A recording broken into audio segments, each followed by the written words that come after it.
स्वतःचं व्यक्तिगत जीवन विविध पद्धतीने समर्पित करणारं सेवामय व्यासपीठ. माझ्या समोर बसलेली वडीलधारी मान्यवर मंडळी, मातांनो, बंधूंनो आणि भगिनींनो,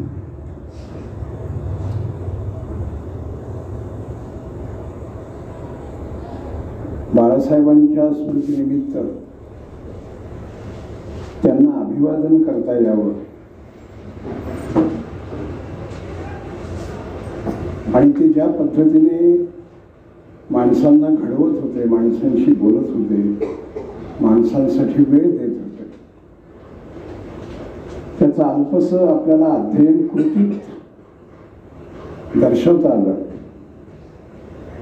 तर त्याचा प्रयत्न करावा. अशा अर्थाची खरी आदरांजली त्यांच्या या प्रथम व्याख्यानमालेच्या निमित्तानं गुंफलेल्या या व्याख्यानात मला करावीशी वाटते. संघजीवनामध्ये तयार झालेली अशी जी अनेक मंडळी असतात, त्यांचं एक विशेष उपयोजन परमेश्वरानंच केलेलं असतं अशी माझी ठाम धारणा आहे. माझं सद्भाग्य असं राहिलं की विशेषतः मी भोसलाचं काम करायला सुरुवात केल्यानंतर अनेक वार मला बाळासाहेबांच्या भेटीचा या कार्यालयात, आणि ते ज्यावेळी प्रकृतीने हिंडते फिरते होते त्यावेळी त्रास होताच त्यांना, काठी घेऊन चालणं, तरी सुद्धा ते वेगवेगळ्या कार्यक्रमांना येत असत. आणि मला चांगलं आठवतं की एखाद्या कार्यक्रमाला ते आले, ज्या कार्यक्रमात मी काही बोललो असेल, नंतर केव्हा तरी महिन्या 2 महिन्यांनी याच कार्यालयात जर त्यांची भेट झाली तर ते त्या अनुषंगानं काही बोलत असत. मला एकदा पहिल्या भेटीत तर आश्चर्य असं वाटलं की महिन्या 2 महिन्यापूर्वी एखाद्या छोट्या विषयाची मी मांडणी केली आणि कार्यकर्त्या या नात्याने त्यांना भेटायला गेल्यानंतर तो विषय, ते भाषण कसं झालं यापेक्षा सुद्धा भाषणाच्या अनुषंगानं करावयाच्या कामाचं चिंतन ते मांडत असत. त्याचं मला आजही स्मरण आहे. केवळ बाळासाहेबांवरच बोलायचा असा विषय असता तर त्याची गुंफण करता आली असती. पण आज योग असा आहे की आपल्या सगळ्या मंडळींनी असा आग्रह धरला की स्वामी विवेकानंदांचे विचार आणि कार्य या विषयाभोवती तुम्ही या प्रथम पुष्पाची गुंफण करा. हा एक मला विलक्षण योगायोग वाटतो. याचं कारण विवेकानंदांचे विचार आणि विवेकानंदांनी केलेलं कार्य याची प्रत्यक्ष बैठक बाळासाहेबांच्या जीवनात होती. त्यांचे उच्च विचार, त्यांनी केलेलं काम एवढ्यापुरती ती सीमित नव्हती, तर त्यांच्या अंतःकरणात ज्या ज्या व्यक्तींचा श्रद्धामय असलेला विषय होता त्या सगळ्यांविषयीची ती भावना त्यांच्या प्रत्यक्ष कामात दिसत असते. आणि म्हणून त्यांच्या स्मृती दिनाच्या निमित्तानं आपण सगळ्यांनी मिळून हा कार्यक्रम करायचं जेव्हा ठरवलं तर मला सुरुवातीला असं वाटलं, आणि मी म्हणालो होतो, प्रकाशजींना बोललो, मी गणपतींना बोललो की आपण बाळासाहेबांच्या जीवनावर बोलायचा असाच माझा समज होता. पण स्मृती दिन आहे बा, त्याच्यामुळे बाळासाहेबांच्या जीवनावर बोलण्याच्या ऐवजी आम्ही काही विषय देतो त्यावर तुम्ही मांडणी करा. आणि मग मी मनातल्या मनात मला विषय दिल्यानंतर बाळासाहेबांचं जीवन आणि या वरिष्ठांच्या कार्यपद्धतीचा माझ्या मनात थोडा बहुत विचार केला, तो तुमच्यापुढे मांडण्याचा प्रयत्न करणार आहे.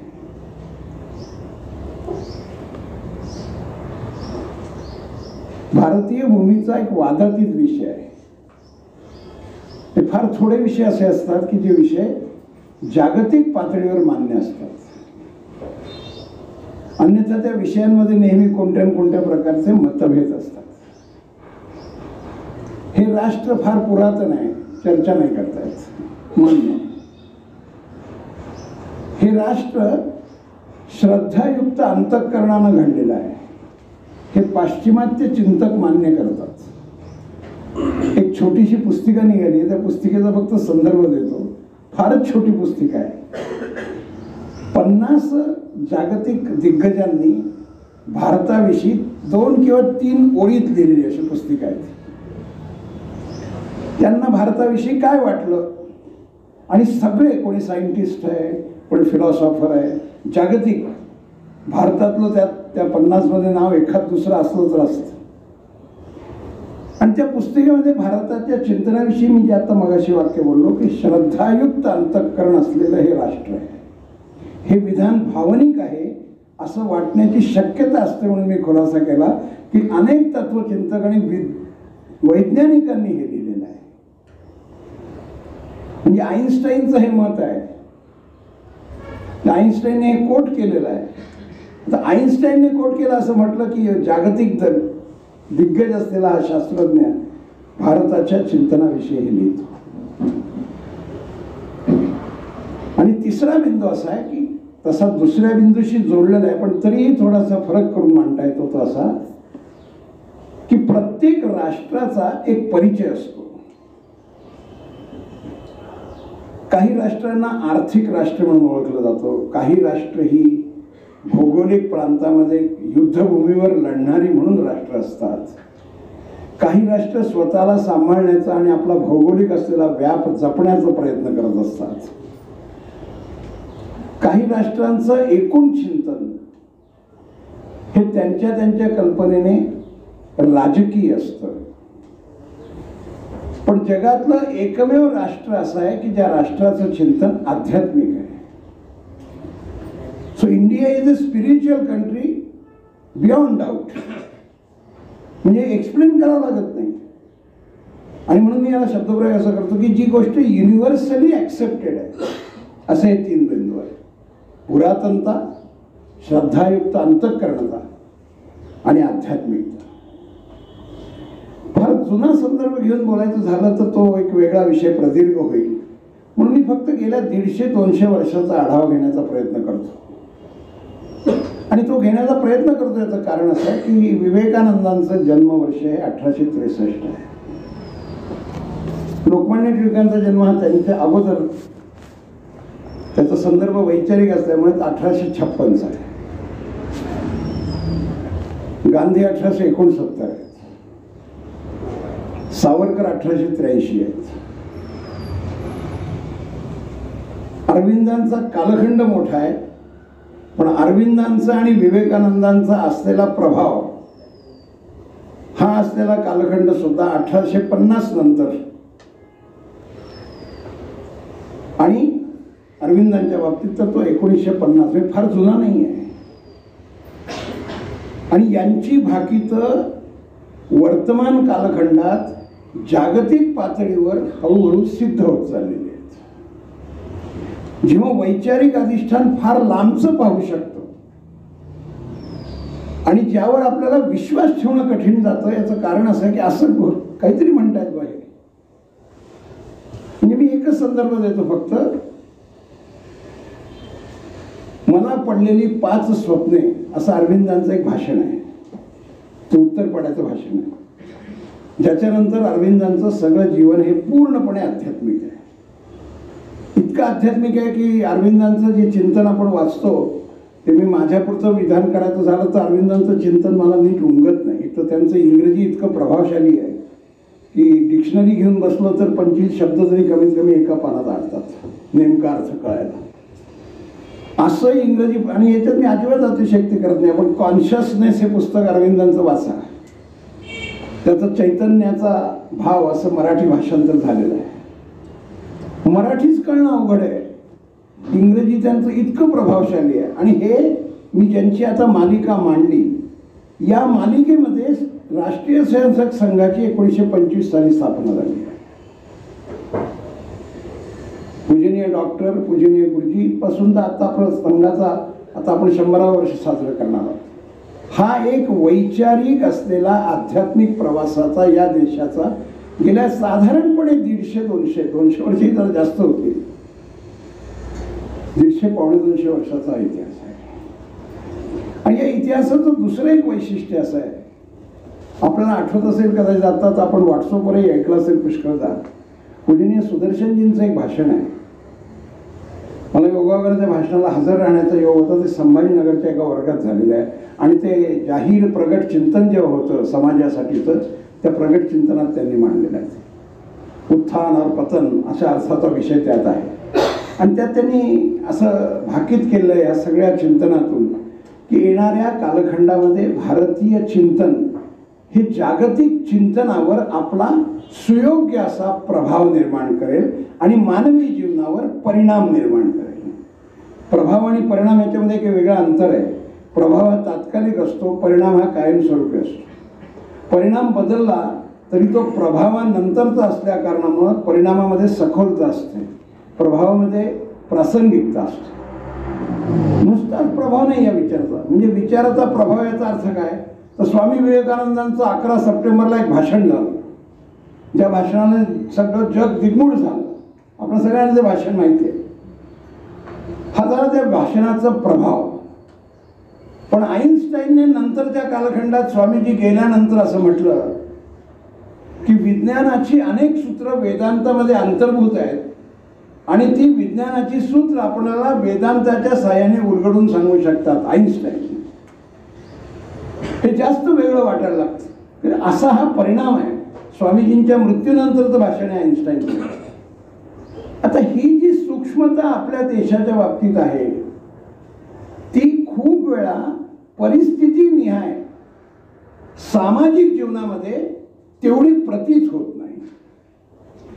कारण समाज जीवन जेव्हा पॉलिटिकलाइज असतं तेव्हा खूप वेळा ते पॅरलाइज असतं.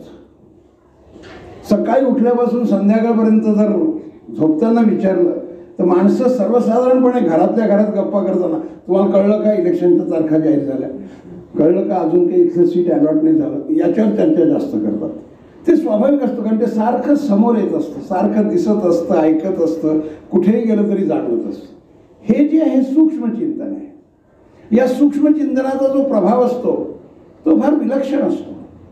आणि हे सूक्ष्म चिंतन अरविंदांपासून संघजीवनाच्या आत्ताच्या आणि संघानं निर्माण केलेल्या सगळ्या कामाच्या भोवती, ज्याचा मगाशी प्रास्ताविकातही उल्लेख झाला बाळासाहेब देशपांडेंच्या कामापासून, एकाच कामापुरतं नाही, असं सर्व कामात निर्माण झालं आहे.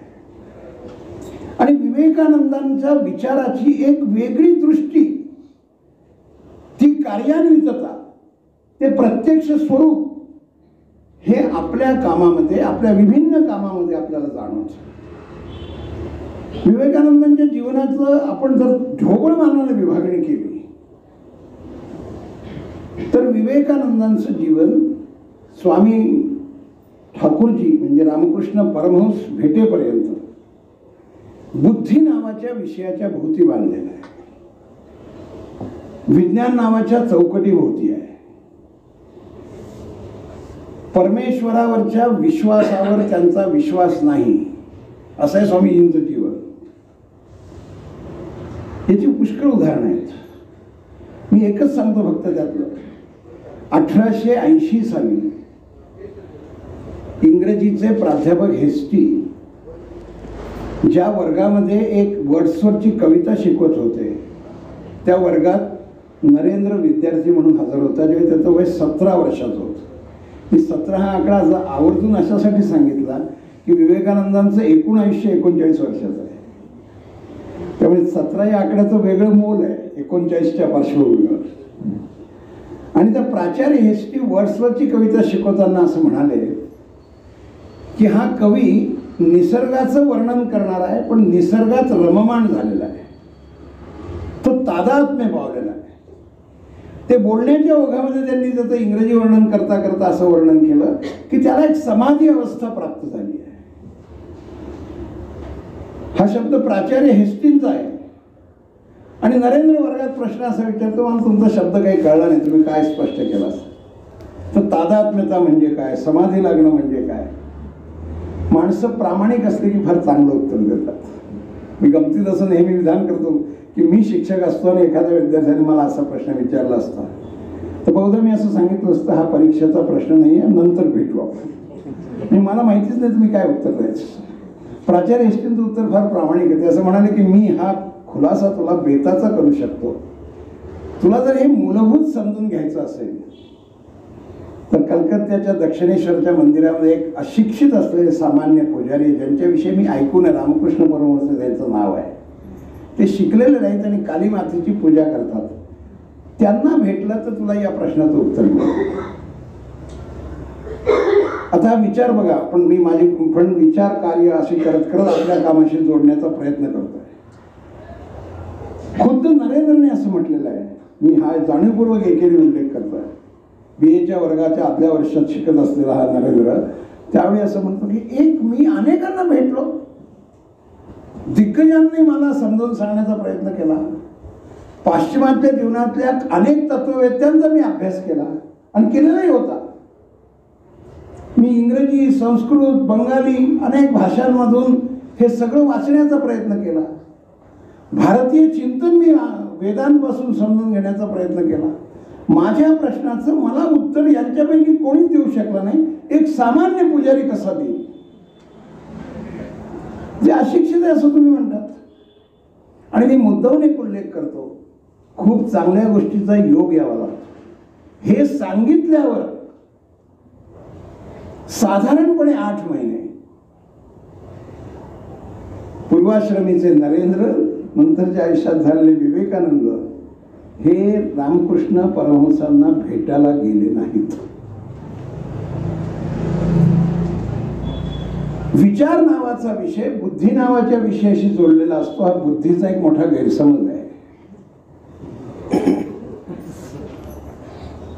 आणि म्हणून खूप वेळा असं आपण हा काय माणूस आपल्याला सांगितलं असे शब्द वापरावे की नाही अशी शंका वाटते. हा तर फाटका आहे, हा तर दुबळा आहे, त्याच्या चेहऱ्याकडे कोण हा काय आपल्याला सांगू शकतो असं आपल्याला वाटत नाही. माझी आई मला नेहमी सांगायची की रस्त्यातल्या मातीशी काम पडतं, माणसाचं कोणतंही आकलन करताना फार घाई करू नये. आणि फार सुंदर होतं तिचं सांगणं, जरा शांततेने विचार करत जा. तू अजून लहान असलंस तरी सुद्धा आतापासून सवय लावली तर तुला पुढे लक्षात येईल. विवेकानंद भेटायलाच गेले नाही. कोणत्या कारणासाठी भेटायला गेले नाही हे स्वतः विवेकानंदांनी सांगितलं. त्यामुळे भाष्य करण्याची आवश्यकता नाही की माझ्या आयुष्यातला फार मोठा कालखंड वाया घालवला आणि त्याच्यानंतरचाही बऱ्यापैकी कालखंड वाया घालवला. कारण एका कार्यक्रमात त्यांची मला भेट झाली आणि ते मला पाहिल्यावर असं म्हणाले, ये ना केव्हा तरी भेटायला. हे वाक्य किती छोटं आहे. बाळासाहेब बहुधा अशाच प्रकारचं बोलत होते. मी गुंफण करण्याचा प्रयत्न करतो. भावनिकता आहे ते बोलताना, पण सत्य आहे. विचारपूस करणार, केव्हा आला तसं विचारणार, केव्हा जायचं आहे असं विचारणार आणि एकच वाक्य होणार, प्रवास सांभाळून करत जा.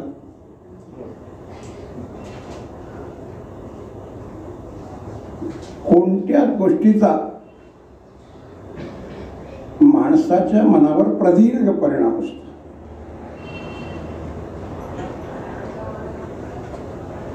हे फार सूक्ष्म आहे. फिलॉसॉफिकल अनालिसिस हे सायकोलॉजिकल अनालिसिसच्या सहाय्याने समजून घेतलं तर बुद्धी ही श्रद्धायुक्त बनते.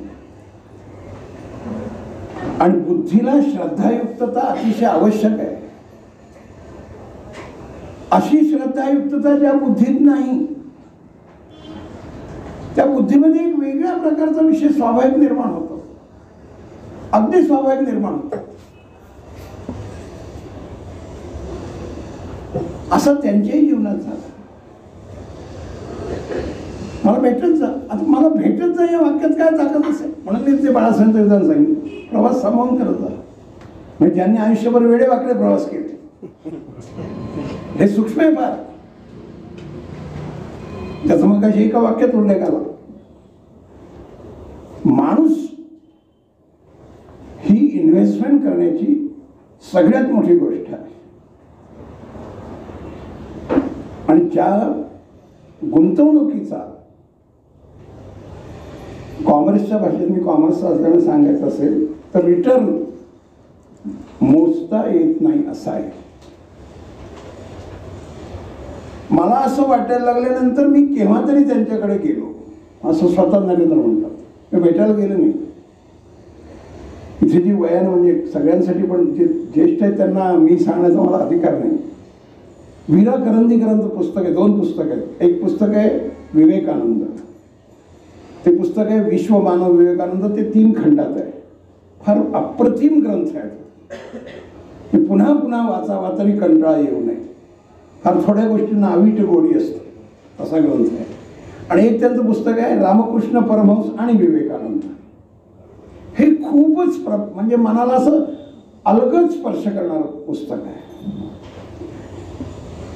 म्हणजे 81 या वर्षांना महत्व आहे. 18 वर्ष वय होईपर्यंत विवेकानंद हे रामकृष्ण परमहंसांना भेटायला गेले नाही. आणि एक प्रसंग असा आहे, तो विचार कार्यप्रवृत्त करणारा फार सूक्ष्म प्रसंग आहे. एका संध्याकाळी त्यांना भेटून ते घरी निघाले होते आणि त्या आश्रमाच्या मातीमध्ये त्यांना एक सुई दिसली, म्हणून ती उचलली स्वामीजींनी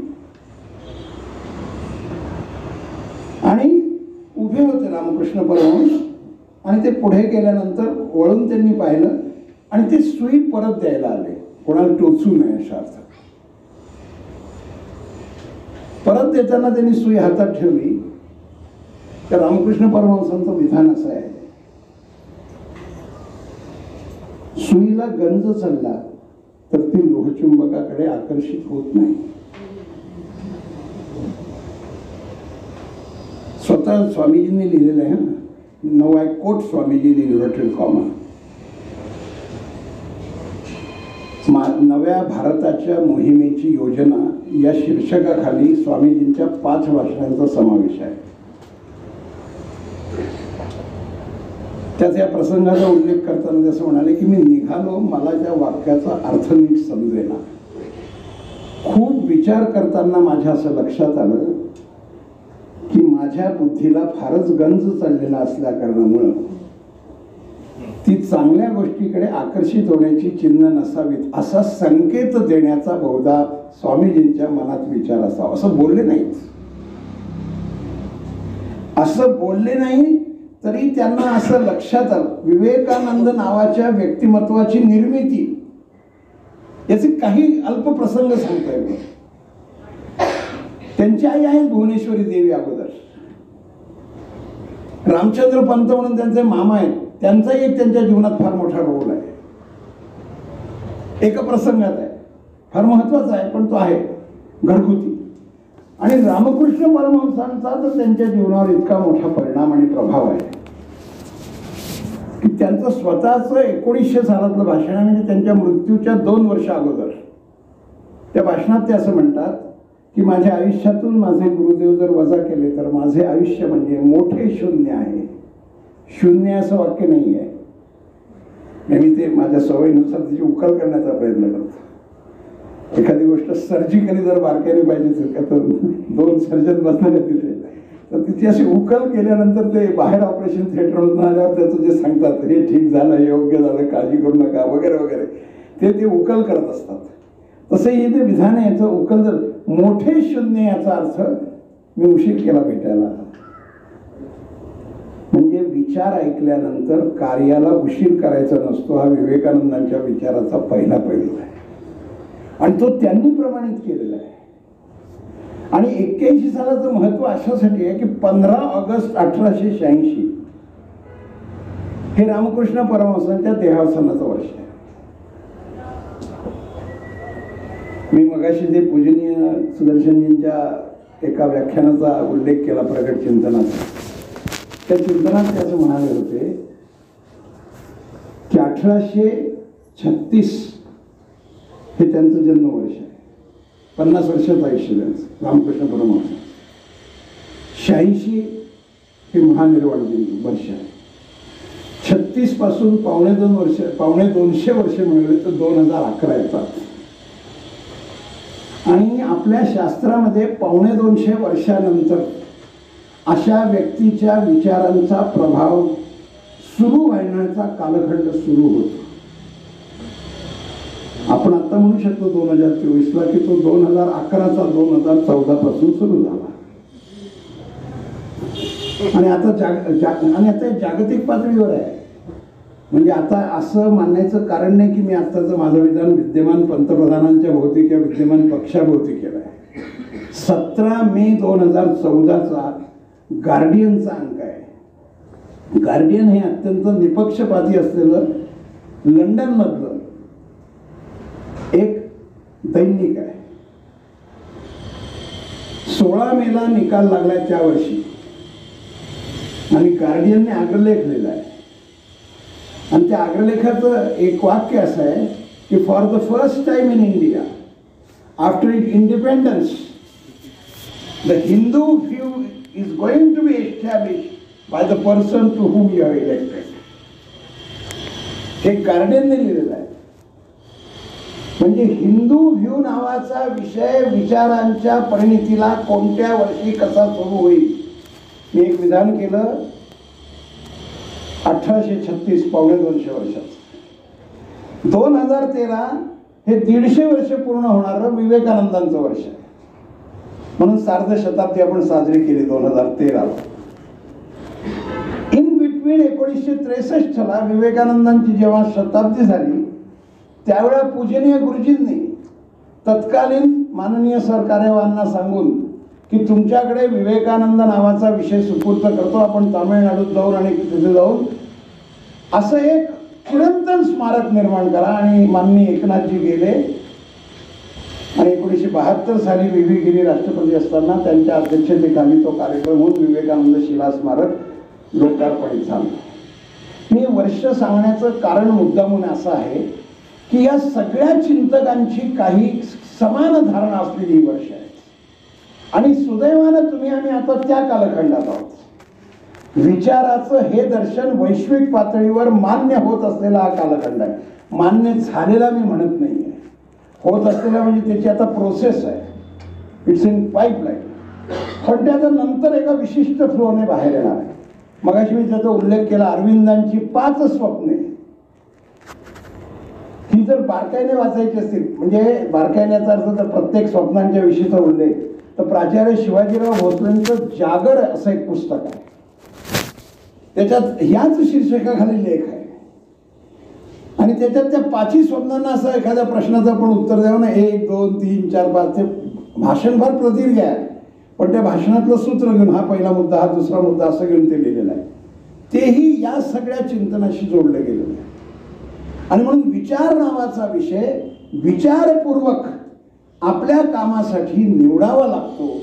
आणि तो निवडताना व्यक्तीला व्यक्ती हे प्रमाण मानावं लागत नाही, समूह हे प्रमाण मानावं लागतं. व्यक्तीचं कर्तृत्व हे व्यक्तिगत कितीही मोठं असलं तरी ते जोपर्यंत समाज जीवनाच्या चरणी लीन नाही, आपका वर्धमान कर्तृत्व भारत माता के चरणों में समर्पित हो. अशा अर्थाचं मी कॉलेजमध्ये असताना कुठे काही ते प्रथम विद्यार्थी सत्कारात जेव्हा काही एखाद दुसरं सर्टिफिकेट मिळायचं त्याच्या खाली हे वाक्य असायचं, म्हणजे कर्तृत्व मान्य बरं का तुमचं, म्हणजे पहिला आला काय वगैरे वगैरे, भारत माता के चरणी समर्पित. विवेकानंदांच्या जीवनात परमेश्वराला न मानणं, मग परमेश्वराला मानायला लागलं, मग प्रत्यक्ष रामकृष्ण परमहंसांच्या साह्यानं त्यांना प्रत्यक्ष कालीमातेचं दर्शन होणं.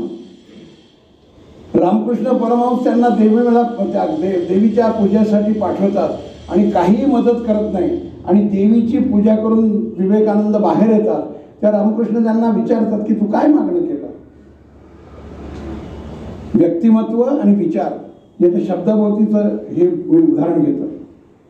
आणि विवेकानंद अशी एक साधी परिस्थिती, आपण जसं कामामध्ये आपल्या स्वतःच्या व्यक्तिगत अडचणींचा कुठे ना कुठे उल्लेख करतो.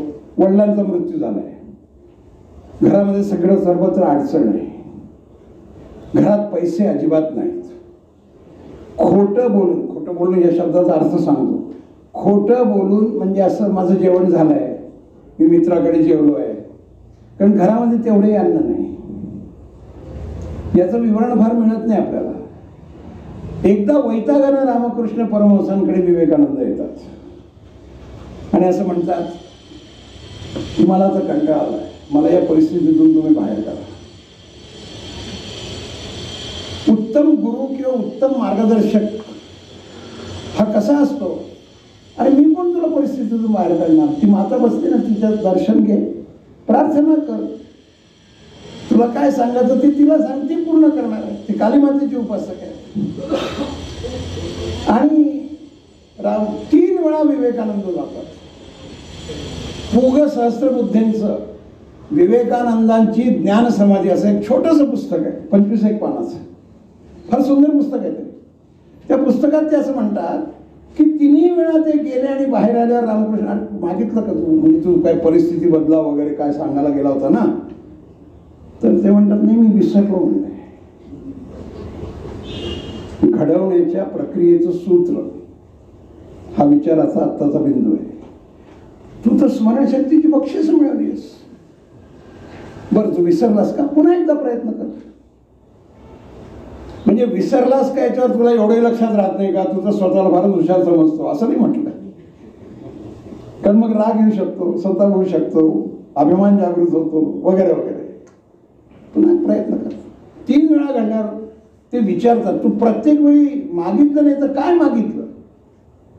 थोडे मी 4 गोष्टी मागितल्या. मला ज्ञान दे, मला विवेक दे, मला भक्ती दे आणि मला वैराग्य दे. आणि तू काय मागायला गेला होतास, काय मागून आलास?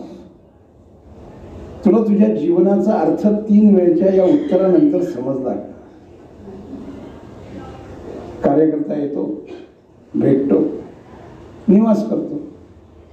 आपण कुठेतरी कार्यकर्त्याच्या घरी जातो, त्या कार्यकर्त्याशी असाच काहीतरी संवाद होतो आणि 5 वर्षानंतर आपण बैठकीत असं ऐकतो की तो कार्यकर्ता आता पूर्ण वेळ प्रचारक झालेला आहे. खूप वेळा असं वाटतं कसं काय झालं असेल? मग कोणी सांगितलं? काही इंटरव्ह्यू दिला का पूर्ण वेळ प्रचारकाचा? आपल्या कामाच्या अनुषंगानं या विचाराच्या आणि कार्याची पृष्ठभूमी आपण समजून घेण्याचा प्रयत्न करतो. मी दुसरा बिंदू सांगतोय, माझ्या स्वतःचं अस्तित्व कशासाठी आहे हे विचाराच्या पातळीवर बुद्धिमान माणूस खूप वेळा विसरतो.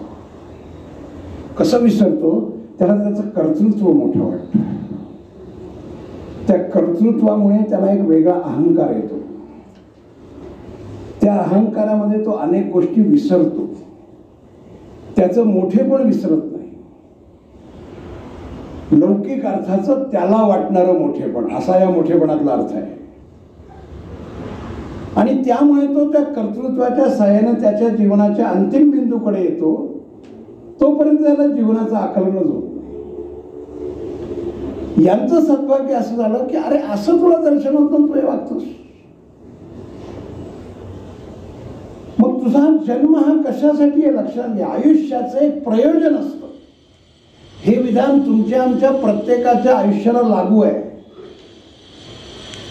ज्ञानेश्वरांनी संजीवन समाधी घेतली, तत्पूर्वी जेव्हा प्रत्यक्ष परवानगी घेतली, तो सोहळा आपल्या सगळ्यांना माहिती आहे. आणि त्या सोहळ्याच्या वेळी आपले ज्येष्ठ बंधू जे ते गुरुच होते त्यांच्याकडे ते परवानगी मागायला गेले. आणि त्यावेळी ज्ञानेश्वरांच्या मुखातून बाहेर पडलेला शब्द आहे, अखेरच्या पसायदानाच्या अगोदरचा तो शब्दप्रयोग असा आहे, आयुष्याचे प्रयोजन संपले, आता आयुष्य जगावे असे वाटत नाही. अनेक संतांचा अभ्यास करणाऱ्या वाङ्मयीन मंडळींनी या वाक्यावर एक चिंतन दिलंय. सुंदर चिंतन मामासाहेब सोनोपंत दांडेकरांचं माझ्या वाचनात आहे. ते म्हणले की काय असेल प्रयोजन? तुमच्या आमच्याही सगळ्यांच्या आयुष्याचा आपल्याला स्वतःला एक आयुष्याच्या शेवटी केव्हा तरी असं वाटायला लागतं की माझ्या आयुष्याचं एक प्रयोजन होतं आहे. ते कदाचित कौटुंबिक असेल, कदाचित व्यक्तिगत असेल, कदाचित सामाजिक असेल, कदाचित राष्ट्रीय असेल. ते भिन्न असू शकतं प्रत्येकाचं, पण एक प्रयोजन असतं. रामकृष्ण विवेकानंदांना असं म्हणाले की तुझ्या आयुष्याचं प्रयोजनच वैराग्य आहे. आणि तू सांगतोय, मी नाही सांगत, तू याचा विचार कर. यांचा आग्रह सुटला मला परमेश्वराचं दर्शन झालं पाहिजे म्हणून. मग परमेश्वराचं दर्शन करतो, तोही खूप विस्तारानं सांगण्याचा विषय, पण आपल्याला पुढे जरा गतीने गेलं पाहिजे. आणि म्हणून जेव्हा प्रत्यक्ष त्यांना दर्शन घडतं ते असे उड्या मारत बाहेर येतात. मी प्रयोजन या शब्दाभोवती बोलतोय. आपल्याही आयुष्याचं प्रयोजन, असं मी त्याच्याविषयी बोलतोय. बाळासाहेबांसारख्यांच्या आयुष्याच्या प्रयोजनाचा आपल्यावर इम्पॅक्ट, अशी त्याच्याशी असलेली तिसरी गुंफण माझ्या मनात आहे. आता प्रयोजनाच्या विषयामध्ये ते उडी मारून आनंदाने असं सांगायला येतात की बस मला दर्शन झालं भगवंताचं, भगवतीच, माझ्या आयुष्याचं सार्थक झालं, ज्याच्यासाठी मी आलो तुमच्याकडे ते मला प्राप्त. तेव्हा रामकृष्ण परमहंस रागाचा अधिकार प्राप्त झाल्यामुळे रागावतात. या विधानाचं थोडं 1 मिनिटात स्पष्टीकरण करतो. मोठी माणसं रागाचा अधिकार प्राप्त करून घेतात म्हणून त्यांच्या रागाचा आपल्याला राग येत नाही. अधिकार नसताना रागवलं गेलं की काय घडतंय याची उदाहरणं देण्याची गरज नाही. अधिकार मिळवावा लागतो आणि अधिकार मिळवण्याचं जे सूत्र आहे ना ते शुद्ध सात्विक प्रेम आपले कार्य का आधार आहे. हे आहे, ही शुद्ध सात्विकता इथे चाललेली आहे.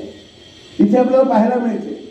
उडी मारून सांगायला आले. वस्तुतः रामकृष्णांना आनंद होणं स्वाभाविक होतं की तुला मी प्रत्यक्ष माझ्याबरोबर संपर्कात आला आणि तुला आता भगवतीचं दर्शन झालं, तर तुझ्या आयुष्याचं हे प्रयोजन नाही आहे. तुला असं वाटतं का हे आयुष्य खरं आयुष्य असतं? जा हिमालयात, तुला तुझ्यापेक्षा जास्त मोठी माणसं परमेश्वराचं दर्शन झाले भेटतील. असा संवाद आहे तो मुळात वाचण्यासारखा आहे. तुझं आयुष्य हे समाजाच्या मोक्षासाठी आहे. इथे विवेकानंदांच्या कार्याचा जन्म आहे. आणि गंमत अशी आहे की याला विवेकानंद नकार देतात. त्यांना माझ्याकडनं हे होणार नाही. तेव्हा रामकृष्णांच्या मुखातलं वाक्य माझ्यावर अतिशय कुठेही केव्हाही मला सांगायचं वाटतं ते वाक्य असेल, तू नरेंद्र तू नाहीस, तुझी हाडं हे काम करते, असं विधान आहे ते. म्हणजे जेव्हा तुम्ही त्या कार्यकर्त्याचा, त्या व्यक्तीचा, त्याच्या असलेल्या क्षमतांचा, त्याच्या घरच्या परिस्थितीचा, त्याच्या वावरण्याचा, त्याच्या स्वभावाचा, आणखी काही 4 शब्द तुम्ही जोडा त्याला, असा त्या व्यक्तीला परिचय होतो तेव्हा हा अधिकार येतो. तू नाही, तुझी हाडं करतील हे काम. देवातल्या असलेल्या कोणत्या तरी मंदिरातल्या परमेश्वराचं तुला दर्शन झालं, माणसातल्या देवाचं दर्शन घेण्यासाठी तुझा जन्म आहे. हे रामकृष्णांचं विधान आहे. आणि गंमत अशी, आपण विवेकानंदांचा उल्लेख विवेकानंद आहे तो करतो. विवेकानंदांना विवेकानंद हे नाव त्यांच्या वयाच्या 30व्या वर्षी प्राप्त झाले. जगाला विवेकानंद हे नाव 9 वर्ष माहिती आहे. त्यांचं खरं नाव बिले आहे पाळण्यातलं, नंतरचं त्यांचं नाव वीरेश्वर आहे, मग नाव नरेंद्र आहे. थोड्या वयामुळे मग ते नरेंद्रनाथ आहेत, कारण ते दत्त घराण्यातले आहेत. विश्वनाथ दत्तांचे चिरंजीव भुवनेश्वरी आता हे दत्त घराणं आहे कलकत्त्यात. त्या दत्त घराण्याचा आपण आजही जर तुम्ही कलकत्त्याला गेलात तर त्यांच्या काही जागांमध्ये असलेला हा इतिहास आपल्याला पाहायला मिळतो. मी विवेकानंद केंद्राचं काम करतो आणि या ठिकाणी काही ठिकाणी जाऊन आलेलो आहे आणि त्यामुळे मला तिथे काही एक वेगळं दर्शन घडलेलं आहे. दर्शन म्हणजे या विचाराचं असलेला आपला प्रत्यक्ष फील येतो विचाराचं, असं घडलं असेल इथे. आणि या विचाराच्या प्रक्रियेमध्ये तुला हे काम करत नाही, मी करू शकणार नाही, तुला करायचं आहे. माणसाच्या व्यक्तिमत्वाला असं रूप द्यायचं असतं, हे तू करू शकशील. मग स्वतः विवेकानंदांचं एक नंतरच्या कालखंडातलं विधान आहे, बहुधा 1897 की 1898 ते विधान आहे त्यांच्या भाषणातलं, की I can do anything and I will do everything. असा तुमच्यामध्ये तुम्ही विश्वास निर्माण केला पाहिजे, असं समूहापुढे भाषण करताना त्यांचं विधान आहे. मी हे करू शकतो आणि मी सर्व करू शकतो, एनिथिंग अँड एव्हरीथिंग. मला हे करण्याची क्षमता आहे. म्हणजे क्षमता हा विकसनाचा मुद्दा आहे, क्षमता हा प्राप्तव्याचा विषय नाही आहे. तो प्राप्तव्याचा आहेच, पण तो विकसनाचा आहे. मग विकसन कसं होईल हे पाहण्याची भूमिका विचार करतो. आणि विकसन होता होता जे सुरू होतं त्याला कार्य असं म्हणतात. आणि म्हणून त्यांना परमेश्वर नावाचा विषय माणसात आहे. जीव भावे ईश्वर सेवा. कसा मोक्ष घेऊन बसला तू, जो तुझा मोक्ष आहे? तुला सांगतो कोणता मोक्ष आहे म्हणून. रामकृष्णांच्या मुखातून बाहेर पडलेले ते शब्द आहेत, आत्मनो मोक्षार्थ जगत हितायच. आत्म्याच्या मोक्षासाठी तू प्रवास कर, जो जगाच्या हितासाठी आहे. आणि म्हणून नंतरच्या सगळ्या कालखंडात आपल्याला सांगतो, विवेकानंदांनी पूर्णपणे रामकृष्णांची सेवा केली आहे. तो एक वेगळा अध्याय आहे, फार भावुकतेने आणि अभ्यासपूर्ण सांगण्याचा. पण विवेकानंदांच्या जीवनाचं आणि त्यांच्या चरित्राचं वाचन करायला लागलो की असं वाटायला लागतं, जसं पूजनीय गुरुजींच्या जीवनावरचे खंड आहेत तसे विवेकानंदांच्या जीवनावरचे 10 खंड आहेत. त्या 10 खंडामध्ये हा सगळा विचार स्वतः विवेकानंदांच्या एका भाषणात असा आहे की जगाला 1500 वर्ष पुरून उरेल अशा प्रकारचा विचार मी मागे ठेवून जात आहे. काय कपॅसिटी मानवाची. आणि त्यांचं 1500 वर्ष, 1500 वर्ष किती असामान्य कालखंड आहे, जिथे वर्ष, 2 वर्ष, 10 वर्ष, 15 वर्षात इतकी स्थित्यंतर घडतात, तिथे पुढच्या 1500 वर्षाला पुरून उरेल. आपल्या कामावरचा विश्वास, आपण काम करत असतानाचा आपला विश्वास या अशा थोर पुरुषांनी सांगून ठेवलेल्या या विधानांच्या भोवती आहे.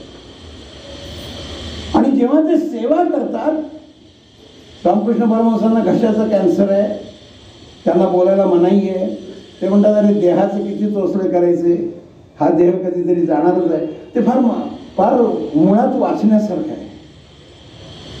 आपल्या वेगवेगळ्या प्रचारकांनी वेळोवेळी मलाही सांगितलं, नाही तर ही प्रेरणा कुठून झाली असते, जरा हे करत जा. ते मुकुंदराव होते पणशीकर, खुद बाळासाहेब पण होते. एका भाषणानंतर मला म्हणाले की 2 पुस्तकं वाचलीच का तू? तुम्ही काय वाचलेली नव्हती, चवडीने वाच. मग ते पुस्तक शोधायचं, वाचायचं, किंवा ते 2-3 महिन्याने भेटीत सांगायचं. आणि मग ते का वाचायला सांगितलं हे आपल्याला कळायचं, ते नाही म्हणायचं. आता हे विवेकानंद जेव्हा सेवा करतायत, त्यांचा मृत्यू होतोय रामकृष्णांचा, त्यावेळी रामकृष्ण परमहंसांनी 3 गोष्टी सांगितल्या आहेत. एक, समाजात सर्वत्व वावरल्याशिवाय तुला समाज कळणार नाही. समाज एके ठिकाणी बसून नाही कळत, कारण आपण किती पाहू शकतो याला मर्यादा आहे, किती ऐकू शकतो यालाही मर्यादा आहे, काय ऐकवलं जातं त्याच्यावरही ऐकू काय शकतो याला एक परिमाण आहे. त्यामुळे तू भारत भ्रमण कर, तू राजाच्या महालात जा, प्रलोभन नावाचा विषय तुला आकृष्ट करतो का याची तू तुझी तपासणी कर. काय विचार आहे. एखाद्या झोपडीत जा, पुरेशी वस्त्र नसलेली एखादी माऊली तुझं अगत्य, तिचं स्वतःचं असलेलं व्यक्तिगत जीवन पूर्णपणे विसरून कसं करते हे गिरी कंदरात जाऊन तू पाह. हे माझा एकही शब्द नाही हा. गिरी कंदरात जे वनवासी कल्याण आश्रमाचा संबंध आहे. माणसं कशी राहतात, कुठे राहतात, कोणत्या पद्धतीने राहतात याचा तू विचार कर. नाशिकचेच असलेले सानेजी हे जेव्हा धडगावला प्रचारक होते, ते विश्व हिंदूचे होते. आणि धडगावला पहिल्यांदा विश्व हिंदू परिषदेने एक आश्रम काढला आणि वनवासी कल्याण आश्रमाचं काही काम त्यावेळेच्या कानडीला सुरू होतं. ते सगळी मंडळी ज्यांनी प्रत्यक्ष काम केलं ती इथे बसलेली होतं. आणि त्याच्या अनुषंगाने जेव्हा प्रवास सुरू झाला त्यावेळी असं लक्षात आलं की यांनी किती विचार करून गिरिकंदरातल्या या माणसांविषयीचा विचार केला आणि त्यांच्या जीवनाचं परावर्तन. आता आपण म्हणतो जल, जन, जमीन, जंगल हे आपल्या आत्ता आलेले परिमाण प्रत्यक्ष तिथे जन या शब्दामध्ये तिथे राहणाऱ्या सगळ्या माणसांपर्यंत तू जा. फार सुंदर विधान आहे रामकृष्णांचं. दुःख हे दुःखाच्या दरबारात जाऊन पाहावं लागतं, अन्यथा दुसऱ्याचं दुःख नरेंद्र नेहमी शीतल असतं. त्या दुःखाची तीव्रता तुला कळणार नाही. त्याचं कारण तव्यावरच्या चक्क्याचा स्पर्श ज्याला लागतो त्याला तो किती गरम असतो हे कळतं. बाकीची व्यक्ती विवळू शकत नाही. तुला लागलं काय एवढं विचारू शकतो. ज्याला समाज घडवायचा असतो त्याने विव्हळण नावाचा विषय अनुभवायचा असतो. मी अशी नुसती अवतरण जीवनातली वाक्य दिलं, विव्हळण नावाचा विषय अनुभवायचा असतो. म्हणून तू जा. म्हणजे विवेकानंदांनी पोरबंदरला सुरू केलं भारत भ्रमण, कन्याकुमारीला संपवलं, याची ही पृष्ठभूमी आहे. आणि कन्याकुमारीच्या त्या शिला स्मारकावर त्यांनी पार्वतीने जिथे तपश्चर्या केली असा पुराणाचा काळाचा इतिहास आहे, त्या शिलेवर विवेकानंदांचं स्मारक आहे. तिथे त्यांनी 25, 26 आणि 27 डिसेंबर 1892ला ध्यानस्थ होऊन मातेचं अवरोधन केलेलं आहे. आणि असं म्हणतात की त्यांना त्या दिवशी स्वप्नामध्ये असं जाणवलं की रामकृष्ण परमहंस लाटांवरून कुठेतरी पुढे चालले आहेत. आणि पुढे जाण्याची ती संकल्पना ते आपल्या मनात आणतात आणि असं म्हणतात, हा मला माझ्या गुरूंचा संदेश आहे की तू पश्चिमात्य देशात जाऊन हिंदू धर्माचं गायन करण्यासाठी जा. फार मौलिक आहे. म्हणजे विवेकानंदांचं चरित्र स्वतंत्ररित्या, आज त्या विषयाला मी 3 बांधून बांधतोय म्हणून ते खूप सूक्ष्म आहे. गुरूंची परवानगी मिळाल्याशिवाय गेलेलं नाही, सर्वत्र फिरलेले आहे. संन्यस्ताची भूमिका आहे. कुटुंबांमध्ये राहिलेले आहे, पण कुटुंबांमध्ये वेगवेगळ्या प्रकारचं काम अशा पद्धतीने केलं आहे की ते खूपच विलोभनीय आहे. मी तुम्हाला सांगतो, आपण कधी महाबळेश्वरला गेलात तर त्यांचा प्रवास आपल्या सगळ्यांना माहिती आहे. पोरबंदर म्हणजे गुजरातमधून सुरू झाला आणि पोरबंदरची निवड अशासाठी केली की तत्कालीन कालखंडामध्ये पोरबंदरमध्ये अनेक पंडित होते ज्यांचा वेदांचा, उपनिषदांचा असा मोठा अभ्यास होता. मी अभ्यास करीन, संस्कृत वाङ्मय पाहिलं. मग तिथून त्यांनी प्रवासाला सुरुवात केली आणि मग नंतर ते गुजरातमधून पहिल्यांदा मुंबईला आले. नंतर मुंबई पुणे असा त्यांचा प्रवास झाला. त्या प्रवासात लोकमान्य टिळकांची भेट झाली आहे. प्रवासातली भेट आहे मुंबईहून पुण्याला जाताना, ती सुद्धा खूप बोलकी आहे. विवेकानंदांच्या वेशाकडे पाहून काही तरुण मंडळी त्यांची टिंगल करायला लागले आणि विवेकानंद सहजगत्या टिळकांशी बोलत होते. त्या टिळकांना समोरच्याची प्रतिभा फार कमी काळात कळत असते. टिळकांची प्रतिभा इतकी तीक्ष्ण होती की त्यांना समोरच्या व्यक्तिमत्वाचा अंदाज सूक्ष्म कालखंडात येत असतो. सावरकर हे त्याचं एक उदाहरण आहे की सावरकरांच्या असलेल्या बौद्धिक संपदेचा, भारत मातेच्या चरणी समर्पित होण्याचा असलेला जो भाग आहे हा टिळकांनी केलेला आहे. म्हणून सावरकर नंतर इंडिया हाऊसमध्ये लंडनला जाऊन राहिलेले आहेत. आणि तत्पूर्वी केलेल्या त्या फर्ग्युसन कॉलेजमधून सावरकरांना काढून टाकल्यानंतर जिथे डेक्कन जिमखान्याच्या इथे आत्ताही जिथे सार्वजनिक होळी केली होती सावरकरांनी, याचा बिंदू टिळक आहे. मी विचार नावाच्या विषयाच्या अनुषंगानं कार्य नावाच्या प्रेरणेची बिंदू कसे असतात ते या उदाहरणातून सांगू इच्छितो. त्या विवेकानंद सगळ्या देशभर फिरले. त्या मुंबई पुणे प्रवासानंतर पुण्यात आल्यावर टिळकांनी त्यांना आग्रह केला की तुम्ही थांबा इथेच, तुमची स्वातंत्र्याला गरज आहे. श्रद्धायुक्त अंतःकरण, मी असा पहिल्यांदा एक विषय म्हणला.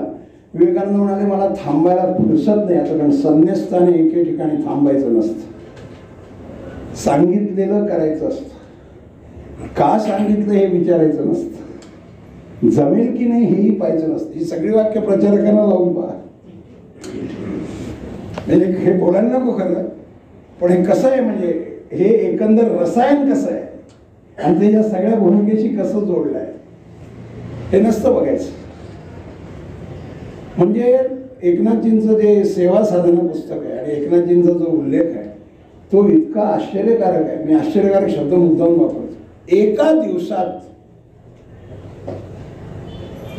आकडा थोडा इकडे तिकडे होईल, साधारणपणे 350 बहुधा 347 आहे खासदारांच्या सह्या विवेकानंद शिला स्मारक व्हावं म्हणून एकनाथजींनी दिल्लीत एका दिवसात घेतलेले आहेत. हा सुद्धा एक विक्रम आहे. ज्यातले अनेक खासदार तत्कालीन विवेकानंद शिला स्मारकांना त्यांचा विरोध होता. काम करताना विरोध नावाचा विषय पचवता आला पाहिजे. ज्योती बसूंकडे गेलेले आहेत एकनाथजी आणि ज्योती बसून सांगितलं आमचं तुमच्या कामावर विश्वास नाही. कसं विवेकानंद काय डाव्या विचारसरणीचे वगैरे सगळी भेट झाली आणि एकनाथजी असं म्हणाले, ठीक आहे, तुम्हाला काही निधी द्यायचा नसेल, मी तर काय रुपये 5 रुपये 10 रुपये असे गोळा करताय, पण तुम्हाला नाही द्यायचं, तुमची इच्छा. इथे विषय संपला नाही, इथे सुरू झाला आहे. आणि तो असा सुरू झाला आहे, ते असं म्हणाले की बाबा बहिणी घरात आहेत का, मी सौभाग्यवती बसू, पुन्हा आहे तुम्हाला काय नाही म्हणे, हाच विषय त्यांच्याशी बोलतो. बोला म्हणजे मी कामात आहे. आणि घडलेलं असं आहे की ते बोलले, सौभाग्यवती बसून तो विषय अपील झाला. तेवढे तुम्हाला काय तुम्ही 5-10 काय ते 1-1 रुपये घेत होते, जी तुम्हाला द्यायची असेल ती वर्गणी द्या, नसेल द्यायची तुम्ही निघालो, राग नाही. आणि ते जायला लागतात आणि ज्योती बसू पैसे देतात. ज्योती बसूंच्या सौभाग्यवती बाहेर आल्यावर ते विचारतात, झाले का भेटवत, झाले म्हणले. त्यांना जे शक्य होतं ते दान केलं. तिने दान केलं ना तुम्हाला, यांना खात्री अशी की बायको पैसे देणार नाही. आतमध्ये जाऊन आले आणि सांगितलं देतं बा. तुम्हालाही काही प्रेरणा होईल ऐकल्यावर की बायकोने दिलं आपणही करायला हरकत नाही. काम करत असताना संयम लागतो. मला असं बोलायला लागलं म्हणून माझ्या आईची फार आठवण आहे. ती म्हणायची, यम समोर उभा येऊन राहिला तरी जो सुटत नाही त्याला संयम म्हणतात. आता छोटासा कदाचित असतं, सुटू नाही द्यायचं. एक दिन या आएगा. जेव्हा अंधकार असतो तेव्हा नक्की प्रकाश येईल हे म्हणणं फार कठीण असतं. प्रकाश निर्माण झाला आम्ही होतोच बरं हे सांगायला पुष्कळ असतात. तर हा कालखंड जो आहे याच्यात, या कालखंडाचा प्रभाव आपण लक्षात घ्या की विवेकानंदांच्या जीवनातला ह्या प्रवासामध्ये विवेकानंद ज्या ज्या ठिकाणी गेले त्याचा मी मगाशी एक महाबळेश्वरचा उल्लेख केला. माझं सद्भाग्य असं आहे मित्रांनो की मी ज्या एका छोट्या तान्ह्या मुलीचा असलेला प्रसंग कृष्णा नदीच्या घाटावर वाईला सांगत होतो. फार तरुण होतो, विद्यार्थी दशेत होतो आणि त्या वाईच्या व्याख्यानमालेत बोलायला गेलो होतो. व्यक्तिगत उल्लेख टाळावा पडतात, त्यातला मुद्दा मला फक्त सांगायचा तो प्रकाश पाटकांची कृपा करून जोडू नका. आणि कार्यक्रम झाल्यावर साधारणतः 90 उलटलेल्या एक आजी पणजी काही म्हणून त्या भेटण्यासाठी थांबल्या होत्या. म्हणजे तुम्ही जो प्रसंग सांगितला आत्ता, ज्या तान्ह्या मुलीचा तो प्रसंग सांगितला, जी जगू शकत नव्हती, आईला नकोशी झालेली होती, रडवेली होती, आजारी होती, गेलेली बरी असं आईला वाटत होतं. आता याच्यापेक्षा तिच्या आजारपणाचं काय वर्णन करायचं. ती योगायोगानं स्वामीजींच्या असलेल्या एका दिवसाच्या त्या मुक्कामामध्ये बरी झाली असा इतिहास आहे. चमत्काराचे बिंदू मोठ्या विषयांच्या बाबतीमध्ये सांगायचे नसतात. असे जर पूजनीय गुरुजींच्या जीवनातले सांगायचे ठरले तर राम भोसलेंचं एक पुस्तक आहे जे आपल्याला कदाचित अनेकांना माहिती असेल की पाहायला ऐकल्यावर असं वाटतं अरे बापरे, पण सांगायचे.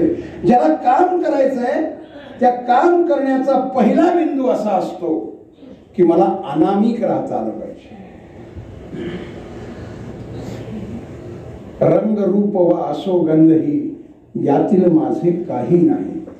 असताना नाही, नसताना नाही हे म्हणणं सोपं आहे.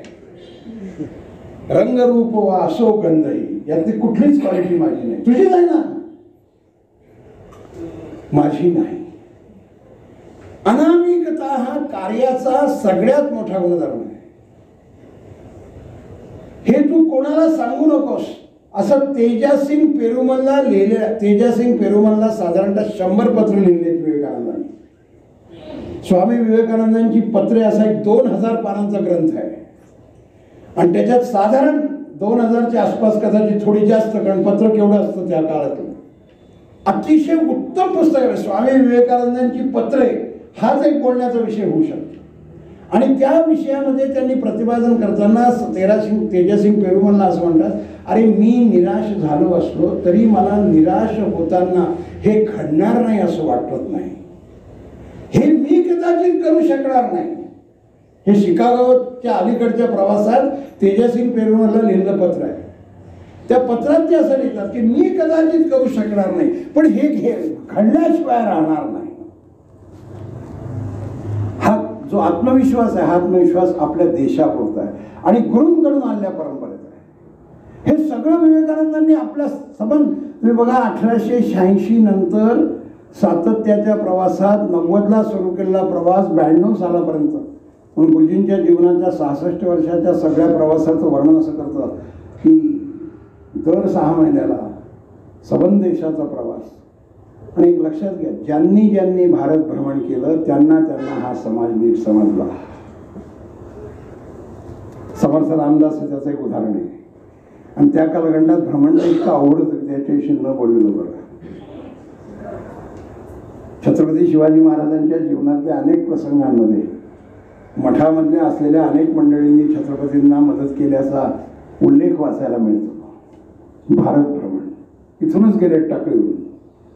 12 वर्षाचं गायत्रीचं तपश्चरण केलं. भारत भ्रमण, मग विवेकानंद, आता असलेले आपली सगळी मंडळी. पण अजिबात न थकता केला, अनेक वर्ष केलेला प्रवास. कुजने गुरुजींचा असलेल्या व्यक्तिमत्वाचा विषय. आणि या अनुषंगानं त्यांचा जो प्रवास घडला त्याच्यामध्ये ते प्रत्यक्ष शिकागोला गेले. प्रतिभा इतकी मोठी होती की आपल्यापैकी आज येत अनेकांची मुलं अमेरिकेत असतात, तिथे आता ते बदललं आहे शिकागोचं, जिथे त्यांचं भाषण झालं. किती मोठी होती प्रतिभा की प्रोफेसर राईट हे फिलॉसॉफीच्या चेअरचे हार्वर्डचे प्राध्यापक आहेत. आणि त्यांच्या घरी योगायोगानं विवेकानंदांचा मुक्काम होता. विवेकानंद हे 31 मे 1893 त्यांनी मुंबईचा किनारा सोडला. आणि 11 सप्टेंबरला म्हणजे साधारणतः 3.5 महिन्यात ते शिकागोला पोहोचले. ते शिकागोला पोहोचतील असं त्यांनाच वाटत नव्हतं. कारण त्यांच्याजवळ प्रमाणपत्र नाही आहे, त्यांच्याजवळ कुठल्याही प्रकारचं आमंत्रण नाही आहे, कोणी त्यांना उभं करायला तयार नाही आहे. त्यांचा वेश पाहिल्यानंतर लोक त्यांची टिंगल करतायत. हे सगळं वाटायला येतं तेव्हा मोठं काम उभं राहतं, असा सूत्र आहे. कोणतेही मोठं काम दुर्लक्ष, टिंगल, टीका, प्रहार, कौतुक आणि गौरव या 6 टप्प्यातून जातात. पहिले 3 टप्पे फार म्हणजे आता किती सांगा, पण मी 1-2 प्रसंग सांग. रेल्वे स्टेशनवरच्या असलेल्या नळाच्या खाली कोळशाच्या वॅगनमध्ये झोपून आंघोळ करायची आणि वस्त्र पटकन 2 वाजता त्या दरम्यान कोणती ट्रेन येणार नाही अशा अनुषंगानं ते ओलं वस्त्र आपल्या जवळच्या दुसऱ्या वस्त्रावर परिधान करून ते त्याच नळावर धुवायचं आणि आपल्याच अंगावर टाकून ते वाळवायचं.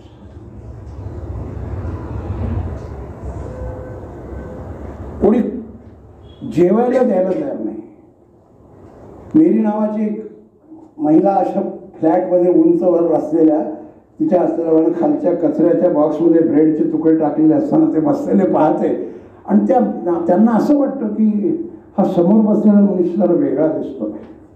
पण आपल्या नवऱ्याला सांगतात की त्यांना तुम्ही बोलवून आणा, मला जरा वेगळा वाटतोय. त्यांची चर्चा होते. त्या चर्चेमध्ये मग ते प्रोफेसर राईट यांना पत्र लिहितात. प्रोफेसर राईट यांच्याकडे स्वामीजी जातात, त्यांच्याशी चर्चा होते. आणि प्रोफेसर राईट यांचं वजन आहे खूप, त्यामुळे प्रोफेसर राईट या सर्वधर्म परिषदेच्या असलेल्या प्रमुखांना एक पत्र लिहितात. पत्र उपलब्ध आहे. या पत्राचा उल्लेख ओबामांनी 8 वर्षापूर्वी भारतात आले असताना स्वतः केलेला आहे. This country belongs to Swami Vivekananda in whose name at Chicago we have an opportunity to establish a road. This country has an great history. असं ओबामांचं भाषण आहे दिल्लीतलं, आत्ता 8 वर्ष 10 वर्षापूर्वीच. थोडे जास्त झाले असतील, 2008 किंवा 9 म्हणजे 15 वर्षापूर्वीचं भाषण. इतकं मोठं असलेल्या विषयात त्यांचा जो सगळा प्रवास चालू आहे. त्यावेळी राईट यांनी विवेकानंदांच्या प्रतिमेचं वर्णन करणारं जे पत्र लिहिलेलं आहे त्या पत्राचं पहिलं वाक्य असं आहे, here is a man who is more learned than our all learned professors put together. माझ्या समोर बसलेला एक असा व्यासंगी मनुष्य आहे की आपल्या सगळ्यांचा व्यासंग एकत्र केला तरी ज्याच्या पासंगालाही तो पुरणार नाही असा एक इथे तुम्हाला तो शब्द आहे. म्हणजे वर्तमानातला शब्द ऐकताना मी बोललेला मगाशी असा एक वैराग्यशाली मनुष्य मी पाहतोय. याला भाषण न करू देणे हा आपण केलेला गुन्हा असेल. ही स्वामी विवेकानंदांच्या भाषणाची पृष्ठभूमी आहे. मी खूप वेळा गमतीत तरुणांना म्हणतो की इतक्या कष्टाचं ते भाषण आहे, इतक्या संबंधातलं भाषण आहे. My brothers and sisters of America एवढ्यापुरतं ते सीमित नाही आहे. The shortest speech having the longest life. अशी जी भाषण आहे त्यात विवेकानंदांचं भाषण क्रमांक 1चं आहे. हे मी म्हणत नाही आहे, माझा तर काही फार अभ्यास आहे की मला त्याच्यावर काही सांगण्याचा अधिकार आहे नाही. अनेक जाणकार हे म्हणतात आणि पाश्चिमात्य जाणकार म्हणतात. याचं कारण त्यांनी एक वेगळ्या प्रकारची प्रेरणा देण्याचा प्रयत्न केला. फिरताना प्रेरणा अशी दिली की मला माझा समाज बघायचा आहे, समाज बघितल्याशिवाय मला काही कळणार नाही, त्यासाठी मला फिरलं पाहिजे, फिरताना मी सर्वत्र फिरलं पाहिजे, मला स्वतःला मी दुरुस्त केलं पाहिजे. एका नर्तकीच्या दालनात योगायोगानं विवेकानंद गेले आहेत आणि त्यांना असं वाटतं की संन्यासाची जागा नाही, ते परत निघतात. आणि ते नर्तकी गाण्यामध्ये असं म्हणते की तुमचा तर सिद्धांत असा सांगतो ना की 2 आत्म्यांमध्ये कुठलंच अंतर नसतं, तरी तुम्हाला जायचं असेल तर जायला हरकत नाही. अशा अर्थानं ती बोलत नाही, संभाषण नाही, चर्चा नाही, तिचं नृत्य चाललंय पण तिच्यातून. आणि मी वाक्य असं वापरलं, दुरुस्तीच्या प्रक्रियेची सर्व प्रक्रिया कार्यकर्त्याच्या बाबतीत कार्य करत असताना सतत चालू असते. ती फक्त विचारापुरती मर्यादित नसते. विचाराने मोठी कामं निर्माण होतात असा जगाचा इतिहास नाही, आणि विचारानं मोठी कामं जी निर्माण होतात ती काळाच्या ओघात संपतात असा गेल्या 200 वर्षाचा इतिहास आहे. डाव्यांची विचारसरणी ही या वाक्याला पूर्णपणे लागू आहे. मग आपल्या विचाराचं सामर्थ्य कशात आहे? तर आपल्या विचाराचं सामर्थ्य असं आहे की हे आध्यात्मिक आणि श्रद्धायुक्त अंतःकरणाचं आहे. मला कणाव वाटली पाहिजे समोरच्या विषयी. दुःखाला कणाव असली की व्याकुळता येते, व्याकुळता आली की बंधुता येते, आणि बंधुता आली की सेवत्व येतं, सेवत्वाबरोबर ममत्व येतं, आणि दोन्ही करायला लागलं की एकत्व येतं. असा प्रवास आहे हा.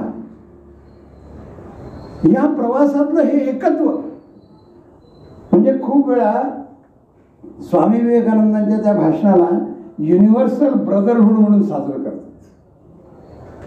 पण मध्यंतरीच्या कालखंडामध्ये मला एका अतिशय अभ्यासू व्यक्तींच्या व्याख्यानाला मी हजर होतो कन्याकुमारीला. विवेकानंदांचे ते फार मोठे अभ्यासक आहेत.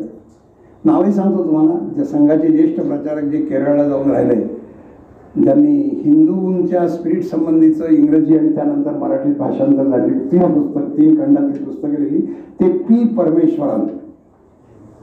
मला त्यांचं भाषण ऐकण्याचा योग आला. ते खूप थकलेले होते त्यावेळी, पण त्या भाषणात त्यांनी हा मुद्दा मांडला होता, काम करत राहा. विचार नावाच्या विषयाचा फार स्पर्श डोक्यात होऊ नये. म्हणजे कामावर काम करत असताना विचार समजून घ्या. एक, शंका उपस्थित झाल्या तरी श्रद्धायुक्त अंतःकरण बदलू नका. हे घडणार आहे यावर विश्वास ठेवा, आणि मी घडवतोय असं मानू नका. हे कोणीतरी माझ्याकडून घडवून घेतं. माझी नेमणूक झाली असेल,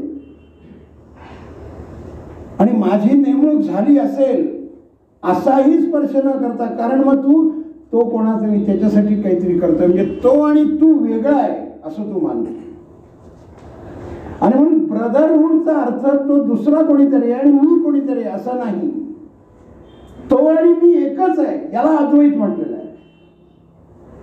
शंकराचार्यांनी त्यानंतरच्या कालखंडामध्ये परंपरेने आणल्या सगळ्या विषयामध्ये जो अद्वैताचा सिद्धांत मानला की तुझ्यातला आणि माझ्यातला असलेला देवत्वाचा अंश तोच आहे, असा त्या विवेकानंदांच्या त्या वाक्याचा अर्थ आहे. ज्या वाक्यात विवेकानंद असं लिहितात आणि बोलतात आधी, मग ते प्रसिद्धही झालंय की या देशातला कुत्रा जोपर्यंत उपाशी आहे तोपर्यंत मला जेवण्याचा अधिकार नाही. म्हणजे काय उंचीला भूमिका आहे.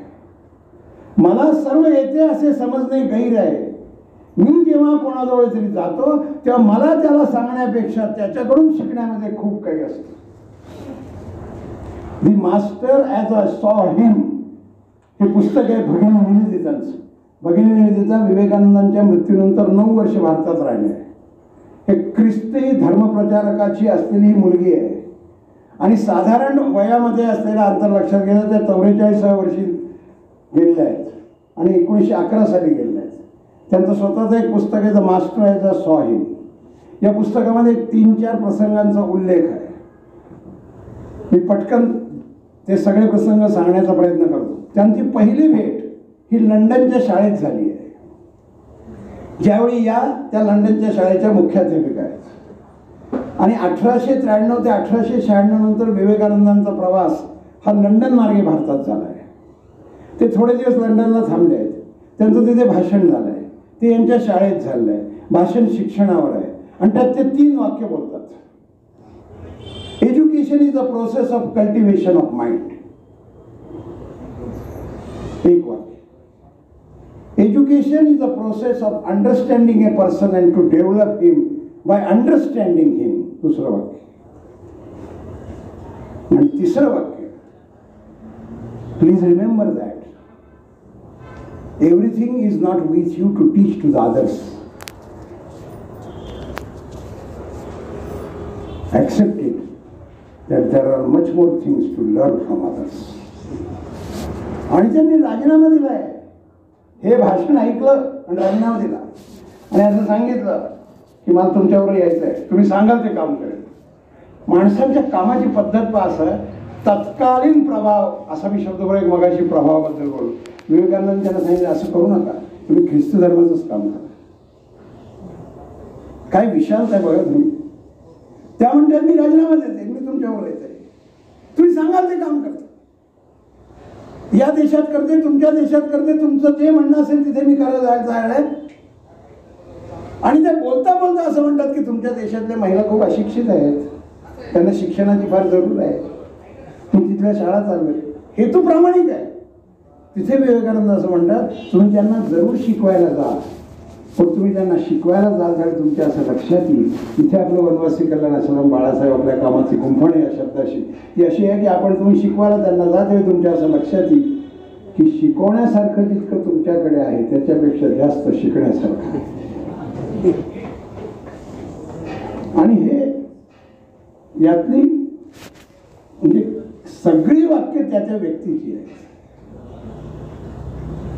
ह्या प्रवासात त्यांनी ह्या पद्धतीने लिहिलं आहे. त्यांचं एक दुसरं भाषण आहे. त्या भाषणात त्यांनी समाजाकडे कसं पाहावं असं म्हटलं आहे. या देशाचा समाज हा माझ्या बाळपणाचा पाळणा आहे, तीच माझ्या तारुण्याची फुलबाग आहे आणि तीच माझ्या वार्धक्याची वाराणसी आहे. आणि तुझ्या कोणत्याही कालखंडात समाज नावाच्या विषयापासून तू दूर होऊ नकोस.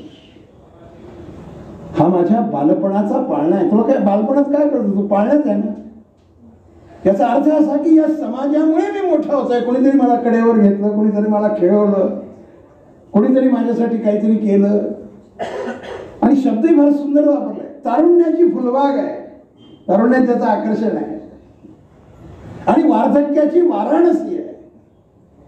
हे समाज चिंतन आपल्या कामाला उपयुक्त आहे.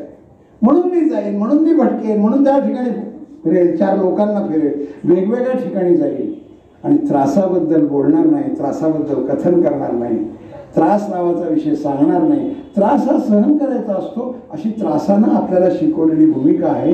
त्यामुळे ते करतो त्यात विशेष काय आहे, जे विशेष नसतं ते सांगायचं असतं. असं कोणी केलं तर ते सांगावं, असं आपण केलं तर ते सांगू नये. या सिद्धांताचं नाव कार्यकर्ता आहे. इतकं सूक्ष्म आपल्या देशातलं चिंतन वेड्यासारखं वाचावं आणि नुसतं वाचून थांबू नये, तर तसं जगण्याचा प्रयत्न करावा असं आहे.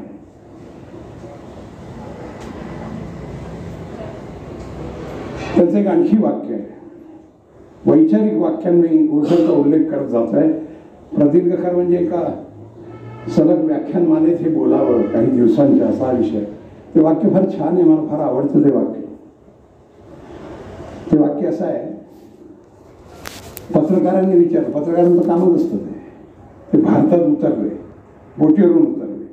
उतरल्यावर ते एखाद्या लहान मुलासारखे त्या मुंबईच्या बोटीवरून उतरल्यानंतर त्या वाळूच्या मातीमध्ये हे केलं आणि त्यांनी ते हात घेतला आणि ती माती मस्तकाला लावली. पत्रकारांनी म्हणा, what are you doing, why don't you stay in America where there is everything is luxury and comfort वगैरे वगैरे अशी काही चर्चा झाली. What you feel now about this country, असं काहीतरी कोणत्या तरी पत्रकाराने प्रश्न विचारला. 2-4 वाक्य असे बोलून ते वाक्य असायचं, when I was in America I loved India. मी तिथे विसरलो नव्हतं. म्हणजे असं उत्तमतेत जे विसरता येत नाही त्याला म्हणतात मातृभूमी. When I was in America, comfort होता ना. आणि आता कम्फर्ट हा शब्द कदाचित तुम्हाला वाटेल तुम्ही तर सगळ्या अडचणीच सांगितल्या. मी माझी ती वर्तमानपत्र पाहून आलं. मी तुम्हाला सांगितलं 64 पानाच्या वर्तमानपत्रात फक्त विवेकानंदांवर लिहिलेलं आहे. अशी 1893 सालातली वर्तमानपत्र फक्त विवेकानंदांवर लिहिलेली. प्रत्येक वर्तमानपत्राचं त्या काळातलं 64 पानापैकी 48 ते 50 पानं विवेकानंदांवरती आहेत. आफ्टर दॅट स्पीच इतके जण, म्हणजे कौतुक तरी किती करावं. आणि इतकी भाषणांना निमंत्रण की त्यांनी शेवटी असं म्हटलं की मला आता कंटाळा आला, नका बोलवू. पण त्याने माणूस तयार होत नाही, हे पण महत्वाचं आहे. जगात गाजलेले, जगाने स्वीकारलेले, जगाने वंदन केलेले, पुन्हा एकदा जगानं पसायदार नावाचा विषय वेगळ्या अर्थानं समजून घेतलेला, विद्वत्ता प्रचूर असलेलं, अनेक भाषांवर प्रभुत्व असलेलं, मनातला असलेला संपूर्ण विशाल असा भाव व्यक्त असलेला, मनाच्या शुद्धतेचं प्रतीक देणारं, निष्कलंकतेचा भाव अर्पण करणारं, निष्कंटक असलेल्या जीवनाचा संदर्भ विषाद करणारं, निरागस असलेल्या मुलाप्रमाणे जीवनाची धारणा करणारं आणि तरीही निरपेक्ष जीवन जगता येतं असं समजावून सांगणारं जीवन ज्यांनी प्रत्यक्ष अमेरिकेच्या त्या दिवसाच्या कालखंडामध्ये तुमच्या आमच्या समोर उभं केलं, ते असं म्हणतात की हे उभं केलं मी नाही, गुरुदेवांमुळे उभं झालं. 25 साल होतं जेव्हा कुठेतरी सुचलं, म्हणून आजचा दिवस आहे. हे विसरलं की गडबड आहे. When I was in America, I loved India. Now I am in India. I shall worship India. त्याचं पुढे फार छान निवड नाही. जीवन हे फूल आहे, ते पुरुषांना कोटात लावावं असं वाटतं, महिलेला ते डोक्यात रोवावं असं वाटतं. पण दोन्ही ठिकाणच्या फुलांना कोमेजलं की नंतर त्या उपयोगी राहत नाही. ते फूल कोमेजलेलं होतं, फेकलं जातं. पण शंकराच्या पिंडीवर वाहिलेले फूल दुसऱ्या दिवशी तसंच कोमेजलं तरी त्याला कोमेजलं म्हणत नाही, त्याला निर्माल्य म्हणतात. जीवन हे निर्माल्य निर्माण करण्यासाठी असतं, कोमेजण्यासाठी. काय म्हणजे किती सांगावं. ते भारताचं त्यांचं एक मला आवडणारं भाषण आहे. आवडतं घेतो वेळेचे असं नाही, फार सुंदर भाषण आहे. काम कसं उभं करा, काम कोण उभं करतं, कामाची प्रेरणा कोणती असते.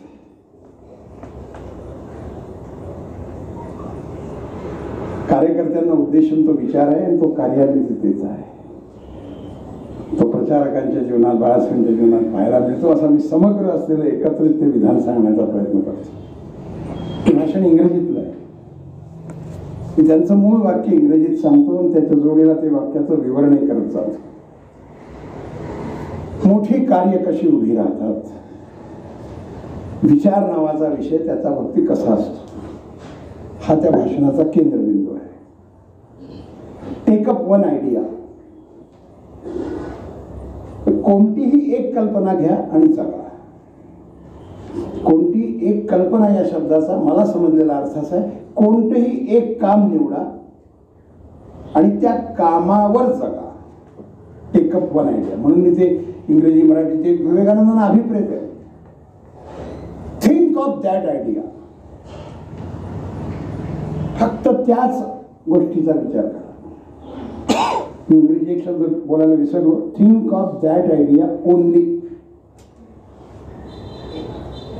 हे घट्ट रोवलं जाणार नाही म्हणून त्यांचं पुढचं वाक्य असं आहे, do not think any other idea. जनजातीचं काम करायचं आहे. नाही जरा आता इलेक्शन लागलंय थोडं, ही मंडळी जरा करतच फिरत होती इकडे काही होते. Think of that idea, do not think any other idea, take up that idea only. लावून पाच मी सगळे. Dream of that idea. त्याची स्वप्न पहा. स्वप्न या शब्दाला मी ती वाक्य थोडं विवरण करतो. स्वप्न या शब्दाला ध्येयापर्यंत न्यायचं असतं. डॉक्टर कलामांचं एक अप्रतिम वाक्य आहे की हे खरे आहे की झोपल्यावर स्वप्ने पडतात,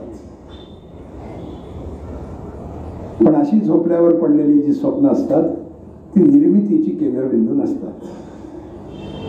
स्वप्न ही जागेपणे पाहावी व झोप मोडून पूर्ण करावी.